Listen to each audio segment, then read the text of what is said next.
आइए हमारे साथ कार्यक्रम में शामिल हो रहे हैं बेहद खास मेहमान गोल्डीलॉक्स ग्लोबल रिसर्च के फाउंडर गौतम शाह साहब। गौतम भाई, बहुत बहुत स्वागत है आपका। धन्यवाद हमें समय देने के। आज बड़े स्मार्ट और एकदम ग्रीन कलर में सर जज भी रहे आप, और एकदम कलर भी आपने मौके के हिसाब से पहना है। बाजार लाइफ हाई पर है। बैंक निफ्टी में भी अच्छा एक्शन है, लगातार 6 दिन तेजी का। क्या समझा जाए, बाजार ने अपना बॉटम बना लिया, ये कंफर्मेशन है sir? Good morning Singh ji. देखिए, कंफर्मेशन तो है, क्योंकि पहली बार पिछले 6 महीनों में जिस तरह की रिकवरी आई है उसमें मोमेंटम भी है, पार्टिसिपेशन भी है, ब्रेथ भी है और ग्लोबल मार्केट सपोर्ट भी है। और जो पैसा साइडलाइंस पे था, 25,000 करोड़ का जो एसआईपी का जो नंबर है और जो डोमेस्टिक फंड्स जो हर महीने आ रहे थे, बेसिकली वो साइडलाइंस पे था। और जैसे ही ग्लोबल मार्केट स्टेबल हुआ, वो सब काम पे निकल गए, और जैसे ही वो काम पे निकले बाजार स्टेबल हो गया। आई थिंक फंडामेंटल्स का तो कभी क्वेश्चन था नहीं। थोड़ी बहुत स्लो डाउन की इश्यूज थी जो मार्केट ने डिस्काउंट किया, और ये जो 6 महीने का जो करेक्शन था, I think this is very healthy, क्योंकि इसने क्या किया है कि पिछले 2 साल की तेजी को डाइजेस्ट कर लिया है। और अब आप देख रहे होंगे कि नए स्टॉक्स, नए सेक्टर्स, नए थीम्स अब निकल के आ रहे हैं। जो पुराने जमाने में जो स्टॉक्स चले थे वो अब उतना नहीं चल रहे हैं। तो मार्केट तो अब काफी सॉलिड है, मोमेंटम काफी स्ट्रांग है।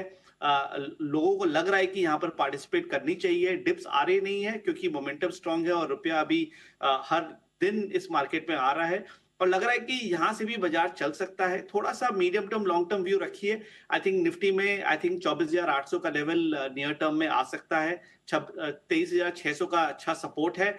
मार्केट काफी चल चुका है पिछले 10-15 दिनों में, तो थोड़ी बहुत पुल बैक समझिए 300, 500, 600 पॉइंट की आ सकती है कभी भी। बट अगर आप स्टॉक्स में रहे तो आई थिंक इस बाजार में इस लेवल्स पे भी खरीदारी कर सकते हैं। बट राइट सेक्टर्स में रहिए। हमारा फेवरेट फाइनेंशियल सर्विसेज है, मेटल्स है, पीएसयू है, और मुझे लगता है कि ये 3 सेक्टर्स आउट परफॉर्म करेंगे, और यहाँ पर ही कमिटमेंट्स बनानी चाहिए। फाइनेंशियल सर्विसेज, मेटल्स और पीएसयू, तीन में अच्छी तेजी बनेगी। फाइनेंशियल सर्विसेज यानी एनबीएफसी वगैरह बैंक्स हो गए। पीएसयू आप समझ ही गए, डिफेंस, रेलवे, तेल गैस कंपनियां, ये सारी की सारी मजबूत रहेगी। और साथ ही मेटल्स आपने इंटरेस्टिंग बताया, क्योंकि अभी तक मेटल्स को लेकर आम राय नहीं। क्या कुछ ऐसा खास दिख रहा है आपको मेटल शेयरों में, और मेटल में किस तरह के शेयर आपको लगता है जो ज़्यादा मजबूत रह सकते हैं? देखिए, मैं मेटल्स पे काफी बुलिश रहा हूँ पिछले 3 से 4 महीनों में, और मुझे लग रहा था कि ये सेक्टर आउट परफॉर्म कर रहा है। फिर बीच में जब Trump tariff related news flow I, तो बीच में ऑटोज और मेटल स्टॉक्स काफी गिरे। बट अब पिछले 7 दिनों में जिस तरह से मेटल स्टॉक्स वापस चल रहे हैं, मुझे लग रहा है कि इसमें एक नई ट्रेंड अब बनी है, और मेटल्स इंडेक्स धीरे धीरे 9,000 के लेवल तक जा सकता है। तो यहाँ से 15 से 17% की तेजी मुझे इंडेक्स में लगती है। तो सारे जो टॉप स्टॉक्स है, टॉप 5-6 स्टॉक है, आई थिंक वहां पर 15 से 20% की तेजी यहां से आ सकती है। आपने ठीक कहा, फंडामेंटल्स उतने परफेक्ट नहीं है कि कोई यहां पर जाके बड़ी कमिटमेंट करे। बट चार्ट्स में ये दिख रहा है कि जो जो नेगेटिव्स थे पिछले 6-8 महीनों के, वो अब प्राइस में है। और जो आज जो न्यूज फ्लो आया है गवर्नमेंट की तरफ, I think that will be a big catalyst for the entire metal sector to do well. और ये मत भूलिएगा, इसके वैल्यूएशंस काफी कंफर्टेबल है। जो चाइना प्लस वन का जो ट्रेड है, that is also very very important. तो मुझे लगता है कि 15% की तेजी इंडेक्स में यहाँ पर मेटल्स इंडेक्स में बनेगा, तो इस लेवल्स पे भी खरीदारी कर सकते हैं। से भी 15% मेटल इंडेक्स में तेजी की उम्मीद बन सकती है, और ऐसे में करें खरीदारी। ये आपके लिए राय आती गौतम सर की तरफ से।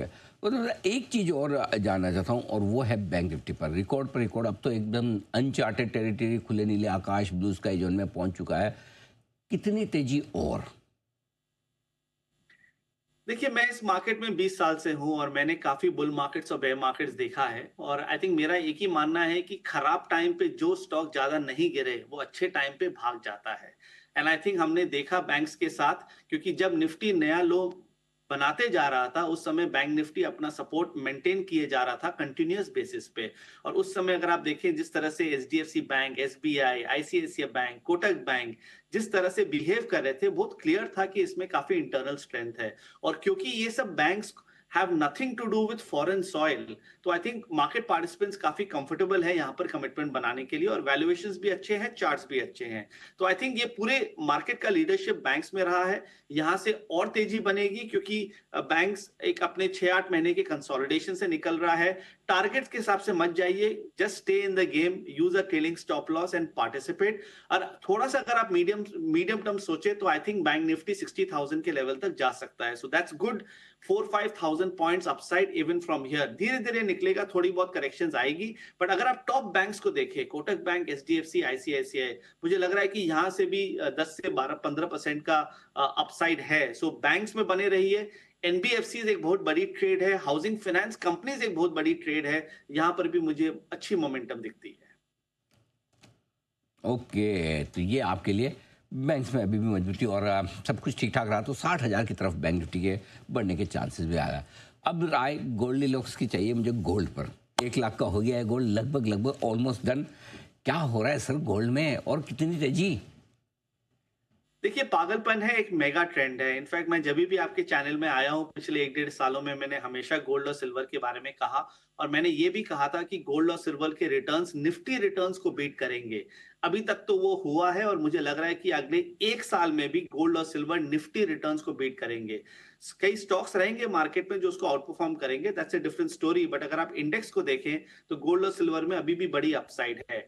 गोल्ड ने हमारा वर्किंग टारगेट तो टेस्ट कर दिया है, बट अगर अभी भी मीडियम टर्म व्यू है तो 3800 टू 3850 तक गोल्ड यहां से जा सकता है, मीनिंग 12 से 15% की तेजी और है। बट इस लेवल्स पे खरीदारी मत कीजिए, क्योंकि अब जो पैराबोलिक मूव आ गया है, थोड़ी बहुत ओवरबॉट हो चुकी है।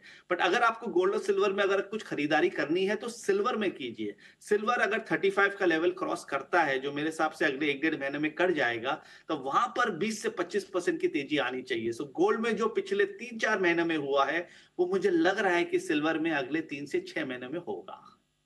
अच्छा, गोल्ड की तरह तो अभी ऐसा कर सकते हैं क्या कि मतलब गोल्ड बेच के सिल्वर ले ले?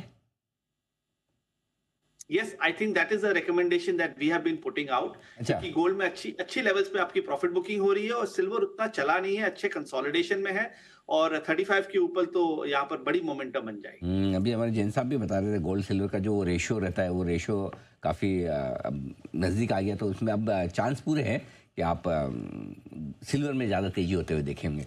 अच्छा, अब एक चीज़ और है सर, हमारे बाजार तो मजबूत है, सब कुछ ठीक है, अमेरिका का क्या है? कहीं ये खराब तो नहीं हो जाएंगे, मंदी में तो नहीं चले जाएंगे, बेयर मार्केट में तो नहीं चले जाएंगे? अगर ऐसा हुआ तो हमारा क्या?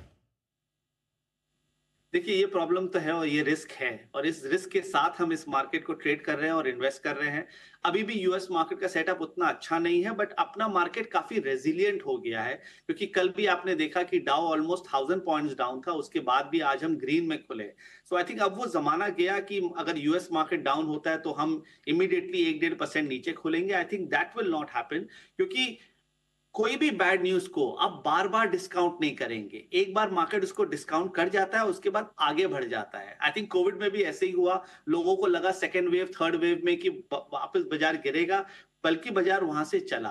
सो जो भी नेगेटिव न्यूज फ्लो थी, टैरिफ रिलेटेड डिस्काउंटिंग थी, वो सब हो चुका है। मुझे लगता नहीं है कि यूएस मार्केट में बड़ी तेजी आएगी, बट यूएस मार्केट एक रेंज में रहेगा और अच्छे स्टॉक्स वहां पर अच्छा करेंगे। अगर आप एनवीडिया को देखें, $150 पे चलता था, आज $95 पे है। तो बड़े से बड़े स्टॉक्स में वहां पर भी बड़ी करेक्शन आई है, but India story is intact. और मुझे लगता है कि अगर आप अच्छे शेयरों में है, क्वालिटी शेयरों में है, which has to do with domestic consumption and the domestic story, I think your portfolio will outperform. Perfect, बिल्कुल ये ध्यान में रखें आप। बहुत बहुत धन्यवाद गौतम सर, आपका समय देने के लिए और विस्तार से बाजार पर डायरेक्शन बताने के लिए और अपनी राय देने के लिए बहुत बहुत शुक्रिया। पसंद है उन्हें